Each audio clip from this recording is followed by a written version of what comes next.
네, 정치권 주요 이슈 짚어보는 시간입니다. 조현삼 더불어민주당 법률위 부위원장, 강전의 전 국민의힘 대변인 나오셨습니다. 어서 오십시오. 안녕하세요. 네, 이해운 초대 기획예산처 장관 후보자에 대한 인사청문회가 자정을 넘겨서 약 15시간 만에 끝이 났습니다. 보수 진영에서 3선을 지낸 인사인 탓에 여야 모두가 총공세를 펼쳤고요. 또 부실한 자료 제출에 대해서 한 목소리로 비판을 하기도 했는데 우선 어제 있었던 청문회 전반적으로 어떻게 보셨습니까? 이번 이해운 후보자와 관련된 청문회는 사실상 국민의힘에서 반대하면서 파행으로 끌고 갈 뻔했죠. 무산될 뻔했는데 다행히도 이번 청문회 과정을 통해 가지고 이해운 후보자가 지금까지 제기되었던 각종 의혹에 대해서 어떻게 소명하는지를 지켜볼 수 있는 자리였지 않겠습니까? 그러한 측면에서는 이번 후보자 검증 자리가 굉장히 중요했다고 할 수가 있겠는데 결과적으로 말씀을 드린다면 굉장히 좀 미흡한 부분이 있었죠. 이해운 후보자 입장에서는 각종 의혹에 대해서 소명을 하긴 했습니다. 그렇지만 그러한 소명을 뒷받침하기 위해서라고 한다면 구체적이고 객관적인 자료를 함께 제출하면서 청문위원들과 국민들을 설득하는 그러한 과정을 거쳤어야 했겠죠. 그렇지만 어제 많은 분들이 인사청문회 과정을 직접 지켜보셨겠지만 그러한 부분들이 좀 미흡한 게 아닌가라는 생각을 지울 수밖에 없겠습니다. 그런 측면에서 이 부분에 대해서 청문위원들을 그리고 국회에서 이러한 부분들을 어떻게 결정할 것인지 여야에서 이런 인사청문 결과, 청문 결과 보고서를 어떻게 결정을 할지에 대해서 아마 그 결과를 아마 지켜봐야 될 필요성이 있지 않을까 싶고요. 네. 이재명 대통령 입장에서도 그 결과를 지켜보고 난 다음에 이해운 후보자의 거취에 대해서 고민을 한번 해보시지 않을까 싶습니다. 예, 어제 여야를 가리지 않고 여러 의혹에 대해서 질타가 있었는데 강 전 대변인께서는 어떤 부분 좀 눈여겨보셨습니까? 일단은 이재명 정부의 국민 우롱 청문회 김민석 시즌2였다라는 생각을 했습니다. 이해운 후보자도 그동안의 모든 의혹들에 대해서 청문회 과정에서 밝히겠다라고 이야기를 했습니다만 자료 제출조차 제대로 되지 않았고 그리고 어제 나온 해명조차도 국민들께서 선뜻 납득하시기 굉장히 어려운 이야기들만 했다라는 생각들이 들거든요. 특히 우리 국민들께서 가장 어떻게 보면 민감하게 보시는 부동산, 입시, 병역 이 세 가지에서 트리플 크라운을 달성한 사람이 아닌가라는 생각도 듭니다. 이번 청문회 개최 과정에서 저희 야당의 발목을 잡은 것처럼 말씀을 하셨는데 실상 처음에 여야가 협의를 한 게 있었어요. 15일 오후 5시까지 자료가 충분히 들어오지 않는다면 기일을 연기하자라는 게 미리 협의가 되어 있었지만 네. 민주당에서는 좀 더 강행을 강하게 주장을 한 바가 있었고 특히 최근에 이재명 대통령께서 기자회견 과정에서 그래도 청문회 자리는 한번 마련해줘야 되는 것이 아니냐라고 좀 강하게 이야기를 하셨기 때문에 어찌 보면 민주당 입장에서도 어쩔 수 없이 청문회는 개최했지만 하지만 자료가 제대로 들어오지 않았다는 것에 대해서는 어제 민주당 쪽 의원들도 굉장히 좀 뭐랄까요 질타하는 모습들을 보이셨거든요. 이게 이제 곧 청문 보고서 채택 여부에 대해서도 민주당이 주도적으로 결정을 하게 될 것이고 그리고 청와대에서 임명 여부도 생각을 하게 될 것인데 많이 고민이 깊을 것 같다. 특히 과거에 조국 사태로 인해서 정권이 바뀌게 됐었던 그 과정에 대해서도 한번 민주당과 대통령실에서는 깊이 있게 생각해 봐야 되지 않는가. 어제 청문회는 국민들께 굉장히 충격을 안겨준 청문회였다라고 말씀드리고 싶습니다. 예, 두 분 모두 이 후보자 해명이 좀 미흡했다는 점에는 공통점이 있는 것 같습니다. 그동안 이해운 후보자에 대해서 갑질부터 부정청약, 또 자녀 입시 특혜 의혹까지 지금까지 나온 의혹들이 종합 세트 수준이어서 강한 비판을 받아왔는데요. 청문회에선 특히 반포동 고가 아파트 부정청약 의혹에 대해서 가장 큰 관심이 집중됐었는데 현장 목소리 직접 듣고 오겠습니다. 청약을 위해서 사실은 주택법 위반입니다, 이거. 제가 이제 이런 얘기를 공개적으로 하게 되지 않기를 간절히 바랬는데 혼례를 올리고 곧바로 좀 문제가 생겼습니다. 두 사람의 관계가 깨어진 상황이라 최악으로 치달았습니다. 거기에 대해서 잘못됐다. 어떤 처벌이라도 받겠다. 필요하면 이 아파트 내가 포기하겠다. 이 정도는 각오를 가지셔야 이재명 정부의 초대 우리 기획인사세 장관의 자격이 저는 있는 걸로 봅니다. 네, 알겠습니다. 네. 그런 용의가 있으신 거예요? 예? 아니 대답을 하세요. 고개 끄덕끄덕 하시면 누가 압니까? 속기록에 남겨야지. 네, 있으신 거예요? 없으신 거예요? 네. 내가 뭐예요? 계속 있다고요. 네, 우선 부정청약 의혹 핵심, 결혼식까지 치른 장남을 미혼인 척 부양가족에 포함해서 청약 점수를 높였고 당첨이 됐다는 겁니다. 네, 앞서 들으신 대로 아들 부부가 혼례를 올리자마자 파경 위기를 맞았고 또 아들이 발병해서 지금 치료를 받고 있다. 좀 눈물까지 흘리면서 이혜원 후보자가 해명을 했습니다. 뭐 아파트 포기할 용의가 있냐? 네라고 대답을 하면서도 뭐 수사기관의 결정에 따르겠다라고 했거든요. 이 부분 어떻게 보시고 계십니까? 부정청약에 대한 의혹에 대해서 어느 정도 좀 해명을 하고 싶었던 것 같아요. 어떻게 보면 개인사라고도 할 수가 있겠죠. 자녀의 그런 부부관계, 며느리와의 관계에 대해서 공개적인 자리에서 발언을 하셨는데 만약에 그러한 것들이 사실이라고 한다면 저는 뭐 일정 부분 뭐 수긍할 수도 있겠죠. 그런 부분들 결혼식을 올렸다고 하더라도 관계가 원만히 유지가 되지 않아서 즉각적으로 이혼하는 경우도 왕왕 있습니다. 뭐 혼인 신고를 하지 않은 경우도 있긴 하니까요. 그렇기 때문에 그런 것이 만약에 사실이라고 한다면 단지 이렇게 말씀으로만 전할 것이 아니라 그와 관련된 어떠한 좀 자료를 제출했으면 좋았겠죠. 그리고 그런 관계가 소홀해진 것뿐만 아니라 사실 이 문제의 핵심은 그 당시에 장남이 함께 거주를 했는지가 중요한 부분도 있습니다. 그렇다고 한다면 과연 그 당시에 장남이 어디에 실질적으로 거주를 했는지에 대한 소명자라도 함께 제출을 했으면 설득력이 있었다고 하겠죠. 그런 부분들을 좀 굉장히 좀 아쉽다고 할 수가 있겠고요. 그리고 네. 만약에 부정청약이라고 한다면 당연하게도 청약이 취소가 되는 겁니다. 그런 것들은 수사기관의 뭐 결과를 지켜보겠다라고 하는 것은 좀 하나만한 대답일 수가 있는 거예요. 수사 결과상으로 만약 결과가 이것은 주택법 위반입니다라고 결론이 나게 되면 당연히 청약이 취소가 되는 것이고요. 아파트는 반환을 해야 되는 겁니다. 지금 청문위원들이 묻고 있는 것은 이재명 정부의 초대 기획예산처 장관으로서 이러한 부분들의 의혹이 제기되고 있으니 스스로 이 부분들을 선제적으로 아파트를 처분할 의사가 있느냐를 묻고 있는 것이죠. 그렇다고 한다면 이 부분에 대해서 좀 분명하게 의사를 밝히는 게 어떨까 싶습니다. 아파트에 대한 각종 의혹이 있다면 이 부분 처분을 하고 떳떳하게 장관직을 수행하는 것이 이재명 정부에도 부담을 덜어줄 수 있는 방법일 수도 있거든요. 그럼에도 불구하고 이러한 부분들에 대해서 좀 다소 좀 뜨뜻미지근한 그런 대답을 했다는 측면에서는 좀 그 부분도 좀 아쉬운 부분이 아닌가 싶습니다. 예. 그 부분과 관련해서는 장남과 며느리가 결혼식을 올린 다음에 관계가 최악으로 치달았다라고 이야기하는 것을 국민들께서 납득하시기 어려운 이유가 그 집으로 용산 신혼집으로 이혜원 후보자들 가족들이 모두 주소 이전을 했었거든요. 그리고 실제로 살았다라고 주장을 하고 있습니다. 어제 청문회 과정에서는 80평에 살던 사람들이 이 5명이 어떻게 25평 아파트에서 같이 지낸 것이냐 물어보니까 막내 같은 경우에는 뭐 할머니 집, 친구 집에도 왔다 갔다 했다라는 이야기들을 하고 있더라고요. 글쎄요, 이런 부분에 있어서 조금 아까 조 변호사님 얘기해 주신 것처럼 조금 더 자료가 충분히 제출되었어야 되지 않나 싶습니다. 그리고 또 큰아들 같은 경우에는 용산에 신혼집이 있었습니다만 세종의 국책연구원에서 근무를 하면서 주중에는 세종에서 거주를 했었던 것은 후보자 스스로도 인정을 하고 있는 거거든요. 네. 그러면 주된 거주지는 세종이라고 볼 가능성이 있습니다. 세종에 처음부터 주민등록을 했었어야 되는 것이 아닌가. 이 부분에 대해서도 납득할 만한 답변은 없었고요. 그리고 뭐 처음에 사이가 좋지 않았다. 그러면서 스트레스 때문에 발병에 이르게 되었다라고 주장을 하고 있습니다만 공교롭게도 이 반포 아파트에 대해서 국토교통부의 조사가 마무리된 바로 다음 날 이 아들 내외가 혼인 신고를 합니다. 그리고 지금은 정상적으로 부부관계를 이어오는 것으로 알려지고 있거든요. 시기적으로 너무 공교롭다. 이 부분도 지적을 하고 싶습니다. 예. 그런가 하면 장남의 대학 입시를 관련해서도 의혹이 불거졌는데요. 연대에 입학한 걸 두고서 처음에는 다자녀 전형이라고 했다가 차남이랑 헷갈렸다. 다자녀가 아니고 사회 기여자, 그중에서도 국위선양에 해당하는 전형으로 입학을 했다라고 설명을 했습니다. 동시에 또 이혜원 후보자 남편이 당시에 그 연세대학교 입학 관련해서 교무처장으로도 근무를 해서 뭐 아빠 찬스 의혹까지 나왔었거든요. 이 부분 해명 어떻게 들으셨어요? 그 입학과 관련된 각종 의혹이 제기가 되었을 때 최초 소명은 분명 다자녀라고 대답을 하지 않았겠습니까? 그럼에도 불구하고 결과적으로 이 진술을 번복을 한 셈이라고 할 수가 있겠죠.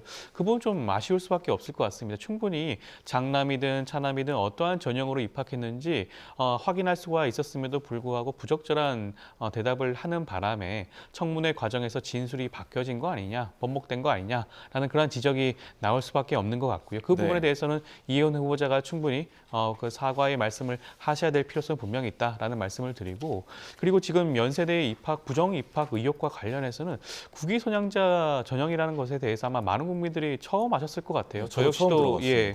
처음 알게 된 전형이고 과연 그러한 전형이 대학 입학 전형에서 필요한 것인가라는 생각도 할 수밖에 없을 것 같은 게 국위 선양자 전형 자체가 만약에 할아버지가 훈장을 받았다고 해서 그 혜택을 손자가 볼 수가 있다라고 하는 것이 과연 우리나라가 생각을 하고 있는 입학의 공정성에 부합을 하는 것인지는 한번 살펴봐야 될 문제가 있겠고요. 현행법이라고 할 수가 있는 헌법에도 위반될 소지가 있습니다. 그렇기 때문에 그 부분에 대해서만큼은 이것은 뭐 이혜훈 후보자뿐만 아니라 연세대 입학처 입장에서도 이런 부분들에 대해서 아마 충분한 소명이 있어야 될 필요성도 있지 않을까 싶습니다. 예, 뭐 헌법 위반 소지가 있다라고도 언급을 해주셨는데 동의하십니까? 예, 법조계에서는 이게 훈장이 할아버지가 받은 것인데 손자가 대입에 쓸 수 있는가, 이것이 헌법 위반 가능성이 있다는 얘기들은 계속 나오고 있는 상황이고요. 일단은 연세대학교에서 어떻게 하다가 이러한 전형이 만들어지게 되었는지 그 부분도 한번 사실관계 확인이 필요하다고 봅니다. 그리고 국위선양이라는 표현이 굉장히 애매모호한 것이 있기 때문에 이렇게 할아버지가 훈장을 받은 것이 국위선양에 포함된다라고 연세대학교에서 해석을 하는 과정에 있어서 당시에 그 교무처장으로서 직을 맡고 있었던 이혜훈 후보자의 배우자가 관여한 것이 아닌가, 이 부분도 분명히 짚고 넘어가야겠죠. 첫째 아들 같은 경우에는 2010년경에 연세대학교에 입학한 것이기 때문에 만약에 형사적으로 문제가 된다고 하더라도 한 16년 정도가 지나서 공소시효는 끝났을 가능성이 굉장히 높다고 생각합니다. 네. 다만 최근에 조민 씨라든지 이런 예에서 보면은 학교의 입학 자체가 취소된다든지 이런 과정들은 충분히 있을 수 있는 거거든요. 조금 더 적극적인 조사가 필요한 것이 아닌가라고 생각합니다. 예, 일단 청문회는 15시간 만에 끝이 났고 이제 공은 청와대로 넘어갔습니다. 이재명 대통령 어떤 결정 내릴까요? 인사청문회 과정을 이재명 대통령 포함해서 전 국민이 함께 시청하지 않았겠습니까? 아마 그 부분에 대해서 아마 판단할 그런 근거가 될 수도 있을 것 같고요. 아직까지 주말 기간 동안에 국민 여론이 어떻게 변화가 되는지도 함께 살펴볼 가능성이 있고, 그리고 네. 아직 인사청문 보고서가 채택이 되지 않았습니다. 그 결과도 함께 살펴본 다음에 아마 최종적인 결론을 내릴 가능성이 있지 않을까 싶습니다. 이재명 대통령은 계속해서 반복적으로 말씀을 하셨죠. 인사청문회를 통해서 국민의 검증의 시간이 필요하다. 물론 지명을 하긴 했지만 국민의 눈높이에 맞지 않을 경우에는 추후에 그러한 부분들을 검토를 하겠다라는 말씀을 하셨기 때문에 이번 인사청문회 과정에서 이혜훈 후보자가 어떠한 눈높이로 국민들의 눈높이에 부합하는 그런 설명을 했는지 소명을 했는지를 아마 살펴볼 것으로 보여지고요. 만약에 이러한 부분들에 대해서 인사청문회 결과상으로 뭐 부적격 채택이 된다거나 뭐 그런 결론에 이르게 된다고 한다면 저는 이혜훈 후보자가 좀 적극적으로 본인이 결단을 내릴 필요성이 있지 않을까 싶습니다. 그것이 어떻게 보면 통합의 정치, 상생의 정치를 위해서 이혜훈 후보자를 지명 결정을 했던 이재명 대통령과 이재명 정부를 위해서도 온당한 그런 적절한 결정이 아닌가 싶기도 합니다. 예, 이혜훈 후보자가 어떤 결정을 내릴지 혹은 청와대가 어떤 결정을 내릴지는 지켜봐야겠고요. 이런 이혜훈 후보자 논란 등에도 대통령의 지지율은 오히려 오른 것으로 나타났습니다. 갤럽 여론조사 결과인데요. 긍정평가 요인을 보면 외교와 경제가 꼽히고 있습니다. 대선 후보 때 코스피 5천 시대를 공약으로 내세웠던 이재명 대통령도 공약 달성 이후 공개된 자리에서 처음 이 점을 언급하게 되는데요. 듣고 오겠습니다. 대한민국의 기업들이 제대로 평가를 받으면 첫째로는 우리 국민 모두의 재산이 늘어나는 겁니다.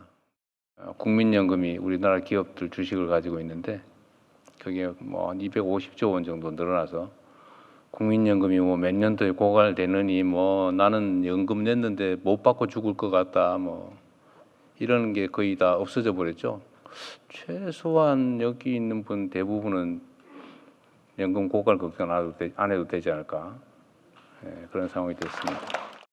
나 왜 곧버스인지 인버스인지 타가지고 완전히 나락으로 떨어지고 있냐. 뭐 세상의 이치가 그런 거죠.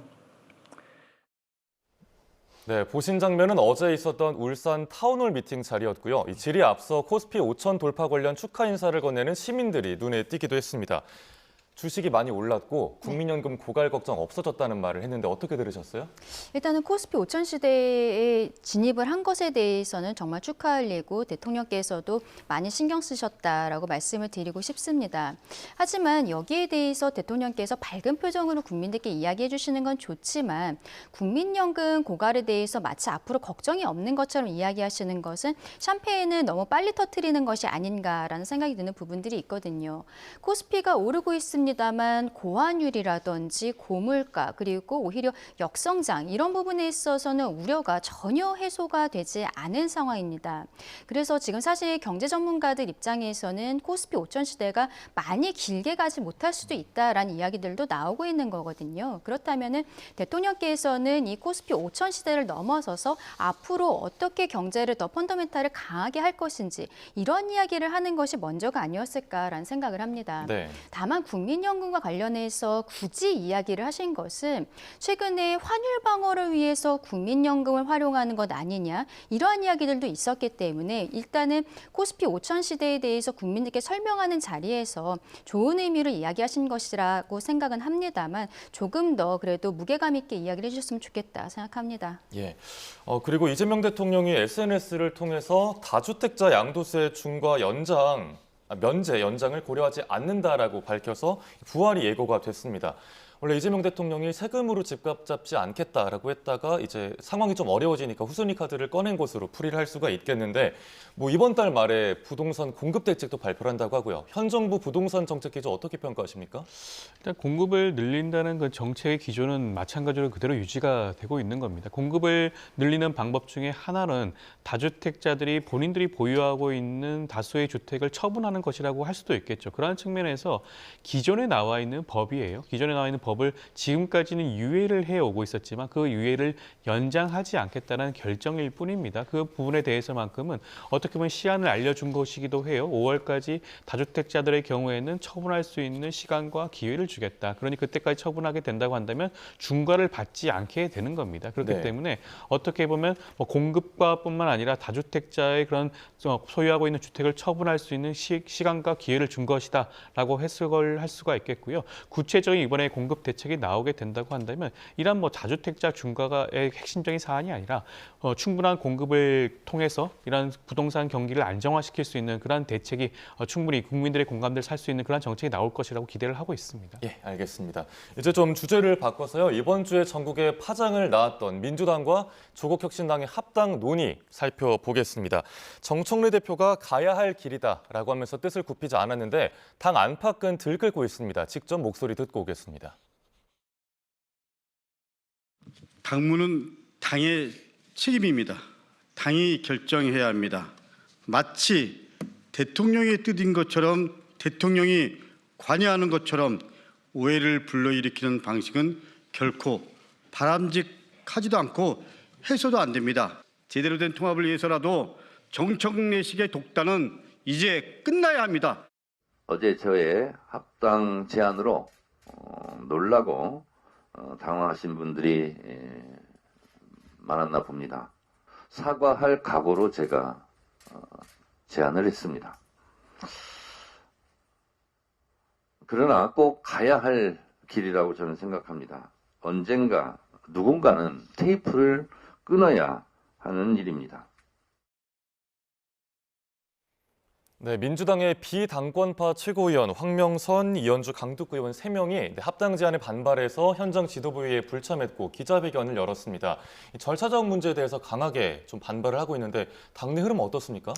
합당이라고 하는 것은 어떻게 보면 지금 기존의 그런 정치 체계를 뒤바꿀 수 있는, 흔들 수 있는 그런 중대한 이슈이기도 하죠. 그렇다고 한다면 지금 여러 최고위원들께서 지적을 하는 부분 충분히 공감할 수 있는 여지가 있을 수는 있습니다. 이러한 부분들에 대해서 여러 가지 논의가, 수기가 이루어지고 난 다음 그런 부분들에 대해서 당대표가 발표하는 것이 적절했을 수는 있겠죠. 그러한 것들을 통해서 한다고 한다면 지금과 같은 그런 여러 가지 반발과 우려가 잠재워질 수 있는 그런 계기가 될 수 있지 않았겠습니까? 예. 그런 측면에서 좀 아쉬운 부분이 있긴 하지만 지금 지방선거를 앞두고 지방선거가 이재명 정부가 맡게 되는 첫 번째 선거 아니겠습니까? 반드시 승리해야 된다는 그런 절박함에서 정청래 당대표가 결단을 내린 부분도 함께 충분히 생각해 볼 수 있는 여지가 있을 수 있습니다. 합당이라고 하는 절차에 있어서만큼 어떻게 보면 당대표, 당 지도부가 결정을 해야 되는 부분이 분명히 있을 수가 있거든요. 여러 가지 이해관계가 얽혀있기 때문에 여기에 대해서 이러한 이해관계를 하나하나 들어보다 보면 합당이 굉장히 지연이 될 수가 있습니다. 합당이 만약에 절차가 지연된다고 한다면 지방선거 앞두고 그런 것들이 오히려 더 복합적으로 사실상 물리적으로 불가능할 여지도 있거든요. 여러 가지 시기적인 측면에서 그다음에 그런 절차적인 측면에서 좀 아쉬운 부분이 분명히 있긴 하지만 정청래 대표가 일단은 결단을 했으니 추후에라도 이런 같은 절차적인 그런 하자를 치유할 수 있는 방안을 고민을 해 보셔야 되지 않을까 싶습니다. 네, 후폭풍이 거센 가운데 지금 쟁점이 뭐 청와대랑 그래서 사전 조율을 한 건지 안 한 건지, 그리고 네. 만약에 한다면 지방선거에 뭐 어떤 영향 미칠지 이런 점들이거든요. 어떻게 진단하십니까? 일단은 정청래 대표가 그동안에 강조해왔었던 당원 주권주의가 얼마나 허구였던가를 보여주는 것이 아닌가 싶습니다.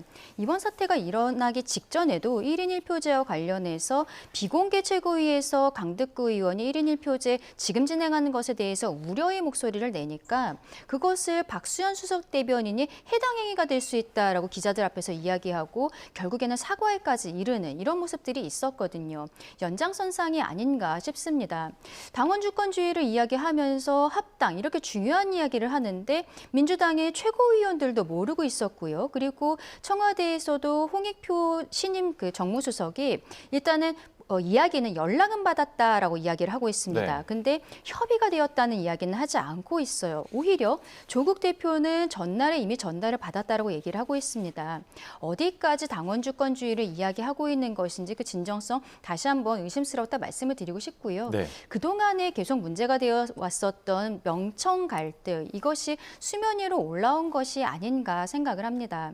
꼭 지방선거 전에 해야 되는 어떠한 급박한 사정이 있다고 보기도 어려운데 정청래 대표는 지방선거 전에 함께하겠다라는 것도 이미 발표를 해버린 상황이었죠.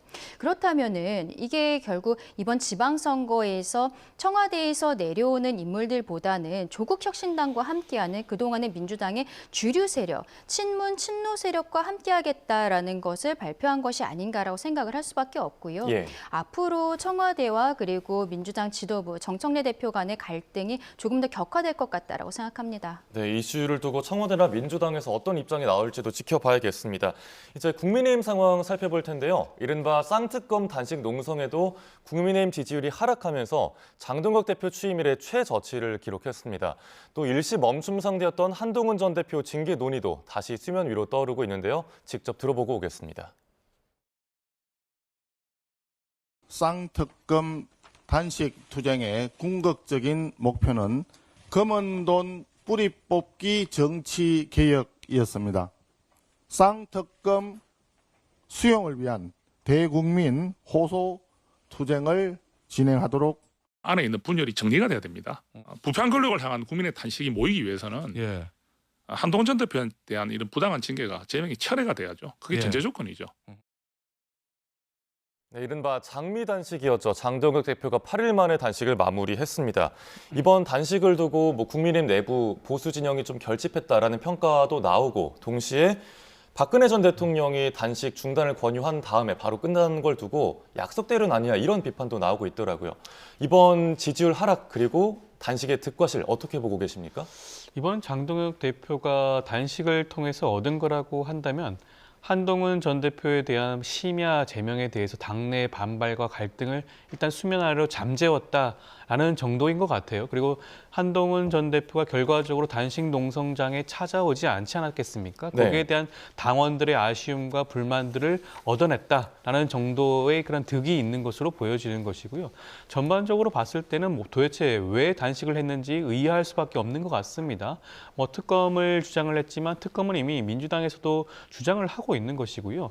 정교 유착의 관계성을 완전 뿌리 뽑기 위해서 통일교뿐만 아니라 국민의힘 내부에서도 주장이 나오고 있는 신천지와 관련된 각종 의혹을 함께 파헤치자고 지금 이미 주장을 하고 있어요. 그것을 받아들이면 되는 겁니다. 오히려 뺄셈의 정치를 하고 있는 거예요. 신천지를 빼고 통일교에 대해서 특검을 하자라고 하면서 단식을 시작을 했습니다. 도저히 명분이 없다고 할 수가 있겠고 대내용 단식이 아니냐라는 말이 처음부터 나오게 되었죠. 그러다 보니까 앞서 말씀하신 것처럼 국민의힘 지지율은 야당 대표가 단식 투쟁을 했음에도 불구하고 반등의 기미를 전혀 보여주지 않고 오히려 떨어지는 그런 추이를 보여주고 있죠.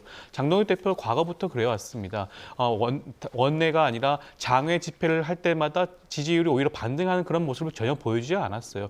오히려 어떻게 보면 이번 단식 농성을 통해서 장동혁 대표의 리더십이 당내 투쟁에 한정되는 것이 아니냐라는 그런 것들을 다시 한번 보여준 그런 계기가 된 것이 아닌가라는 생각도 들 수밖에 없을 것 같습니다. 예, 뭐 명분이 없는 단식이었다라고 평가를 하셨는데 한동훈 전 대표가 그래서 농성장 찾을까 안 찾을까도 관심이었지만 결국 찾지 않았잖아요. 어제 뭐 SNS에 대장동 항소 포기 특검 왜 안 하냐 이런 글을 올리기도 했고 이르면 모레 그러니까 오는 월요일에 이제 한동훈 전 대표 징계안이 최고위에 상정이 될지 또 장동혁 대표가 복귀를 할지 이런 점들도 관심이 쏠리고 있는데 만약에 열린다면 최고위 어떤 결정 내릴 거라고 보십니까?